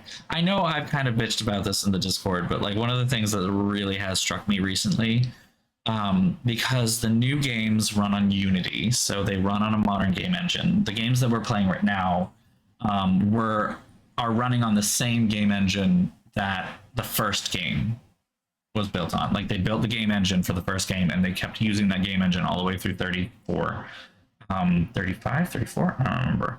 And then with Midnight in Salem, it was a big shakeup. Like this is where it gets into like, there was some shady shit. I'm not going to pretend otherwise. Like Her Interactive as a company got a new CEO. That CEO didn't really have any game company experience, was coming from like entertainment stuff, Disney, I think. And they kind of cleaned house in a lot of ways. There's a, you know, now the voice actor for Nancy Drew is a totally different person. That was controversial in some ways. I have to be completely honest. I don't think that there was some kind of like ulterior motive that a lot of people allege. I think it was honestly just the actress, the voice actress who plays Nancy Drew in these older games, Lenny Manella, is very heavily sought after. She is expensive. She's expensive. And that's probably why they decided to go with someone younger, newer, fresher face that doesn't have the portfolio Lenny Manella has, and therefore cannot command the same price. What's that? It sucks because that's like the iconic Nancy Drew voice that I've grown up with for, you know, over 30 games, but at the same time, like I understand, especially if you're changing a lot of things around. But what I will say is that they did kind of push a lot of developers out that had been working with the company for years. And it sounds, I think they outsourced a lot of the development to companies in Eastern Europe, I think, if I recall correctly. And so, you know, it is shady stuff, not gonna pretend otherwise. But at the same time, like the big shift that happened is that now the new games that have come out, Nancy Drew is in 3D instead of these, you know, 3D rendered environments, but you're moving around it in a 2D way. So, you know, your graphics card is not rendering a 3D environment, it's displaying a picture of a 3D environment, basically. Whereas now the new games, it's just like any other video game. Like your graphics card is rendering the scene around you, and as you move, it has to calculate the lighting and the ways that, you know, the texture is moving and stuff like that, right? So, you know, this graphics card aside, I haven't tried it with this one. This is a much nicer one than the other one, but my last graphics card that I had was no slouch by any means, and it got hot with Midnight in Salem. And the new one that just came out has system requirements that are like 14 years old at this point, or 10 years old at this point, which in computer terms means that like you could probably run it on a potato with, well, I mean, you could run it on a lot, right? Like the older games you can run on a potato with an HDMI port, but the newer games you have to have some kind of dedicated graphics solution or some kind of more advanced graphics solution. Honestly, most people's integrated graphics can probably handle this, but the way that the community as a whole has taken this is like you need a gaming laptop now, or like a gaming computer, and it's like that's not the case. And like a lot of people are complaining about something that I think like I can't fault them for what they're doing. It sucks that you can't play it on your like $200 Lenovo PC that you bought just to play Nancy Drew games anymore. Like I'm sorry, but you aren't going to get new and modern games from a modern gaming company that'll run on that in general. Not in general. That's just, and it's frustrating me to see that this is like still a point of contention with a lot of people, that they're upset that they feel like they're being left behind technologically, and you know, feeling like there's a gap in what they're able to afford and things like this. Another one that has come up is that these games, when they released throughout all of the 2000s, right? 2000s, even in the 2010s, every time they released a new game, the price was $20. Like brand new game, $20 every time. That's insane. And like, unfortunately, because it was like 30 some odd games, everyone who played these games and became such a fan of these games got used to these games cost $20. And now, you know, he has just come out and it costs, I think, $35, which if you have played anything other than Nancy Drew, $35 is really fucking good for a game. Like that's even low for an indie game. Like, damn, $35 for a game is not bad at all. Like if you go out and buy something on PS5, if you go out and buy something on Switch, it's a $60, $70 game. Get anything extra on top of it, you're talking $80, $90, all right? Even if you get it on sale right away, if you manage to get like a discount code or something, you're probably only getting like $5 or $10 off. So $35 on launch is still a really great price, but a lot of people are really upset about it because it's higher than it was before, $20. And it's like, well, okay, but they have to pay people. Do you know how long these games take to make now? Like, and a lot of people just kind of want just new old games, basically. They just want more of the same stuff that they used to do, except, and some of them have realized this, that Interactive surviving as a company and keeping Nancy Drew games going, it depends very much on finding a new audience, or at least trying to attract some new audience. And they can't keep relying on all of the old guard, all of us 30 some odd millennials that grew up with these games, buying them all the time, because we can't keep them in business. So that's I don't know. Soapbox done. It's frustrating to feel like I'm on the sidelines of this, because I've never been particularly active in any kind of fan, you know, Nancy Drew fan community in this particular case. The fact that I started streaming here and, you know, am vocal about my streams on Instagram, and I use the right tags, you know, gets me noticed by some people who are into Nancy Drew streaming, and that's kind of great. I love the people who I've met, and I love to have these kinds of discussions with them. But like when I wander onto the subreddit, it's pain. It's just pain. It's just anyway. So anyway, it is now 10:15 at night. This is now officially too late to start or to think about starting the other game. I would normally want to stop in about 15 minutes anyway, so this is actually perfect. We are all done with Ghost of Thornton Hall. Next Tuesday, I will be streaming. After this Saturday, after Pride Parade here in Boston is over, I don't have any more responsibilities for a while, and I'm going to try and keep it that way for like a solid month so that I don't have to fucking do anything.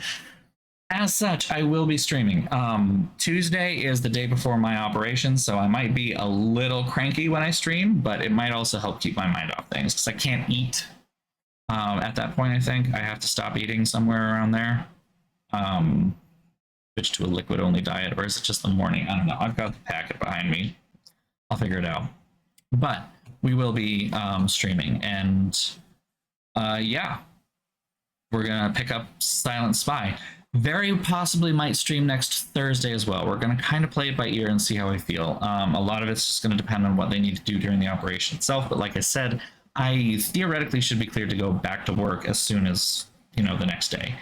In which case, yeah, I might just be able to start streaming that night. As I'm taking the day off, like I said, mostly because I need a break, and I don't know that going to work day after anesthesia is going to be amazing. But by the time I get to 8 p.m. Thursday night, I'll probably be fine. So we will probably play, we will almost definitely play Silent Spy on Tuesday. Look out for the announcement on my social medias down here. I'll go ahead and pump the Discord in the chat. There we go. And yeah, I'll look forward to seeing you all then. Until then, take care. Have a great weekend. If you're headed to Boston Pride, say hi as I go by. I'm not going to be in full drag, unfortunately. But I'll wave as we go by, I'm sure. Call my name out if you need to. If you're not, then happy Pride nonetheless. I hope that you all have a wonderful weekend, and it is restful and relaxing, and just stay classy, everybody. See you all soon. Bye-bye.